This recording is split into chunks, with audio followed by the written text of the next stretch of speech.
এই বছরের দ্বিতীয়বার আম এলো। প্রথমবার মল্লিকা এনেছিলাম, আজকে ৩ রকম আম এনেছি। আমের ট্রলির সামনে দিয়ে গেলে আমের যে একটা সেন্ট, তুমি না নিয়ে পারবেই না থাকতে, তোমাকে টানবে টানবে, নাও নাও নাও। তাই নিয়েই নিলাম, ভেবেছিলাম আর একটু ভালোভাবে আম বেরোক, মিষ্টি হোক, তারপর কিনবো, দামটাও কমে যাবে আর সাথে খুব মিষ্টিও হবে। এই যে থাকতে পারছি না, লোভ সামলাতে পারছি না, সেই জন্য এই দেখো এখানে দশেরই নিয়েছি। দশেরিগুলো এখনও কাঁচা রয়েছে, বুঝলে? তো দোকানদার বলেছেন যে ৪-৫ দিন রেখে খেও, সে রাখলে মিষ্টি হবে, তো তার রেখে খাবো।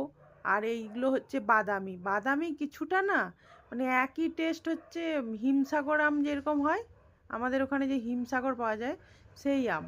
এইগুলো কি হিমসাগরকেই বাদামি বলে? একই মানে, নামটা আলাদা, একই আম। দেখতেও দেখো কিছুটা হিমসাগরেরই মতো, দেখো। তোমরা জানিও তো একই, আলাদা নাম না কি জানি না। মানে টেস্টও একই, ভেতরটাও লাল আর খুব মিষ্টি হয়। এর সেন্টটা এত ভালো লাগে, আমার তো আমের মধ্যে মনে হয় হিমসাগর খেতে বেশি ভালো লাগে। তো যে যার যার যার মতো পছন্দ আর কি, যেটা যার পছন্দ আর কি। তো আমার তো বেশ ভালোই লাগে এটা খেতে। আর একটা এনেছি বেগুনফলি। বেগুনফলিটা জলসা লাগে, খেতে ভালো না। ওইটা কমই আনা হয়, ওটা খেতে অতটা ভালো না, সেই কারণেই। তো এখন আম দিয়ে মুড়ি খাবো, আম দিয়ে ভাত খাবো, যা খুশি করে করে খাবো। বরমশাই যতদিন আম থাকবে প্রচুর আম কিনে আনি, প্রচুর আম। এইবার ভাবছি যতবার আম নিয়ে আসবে তোমাদের সঙ্গে শেয়ার করবো।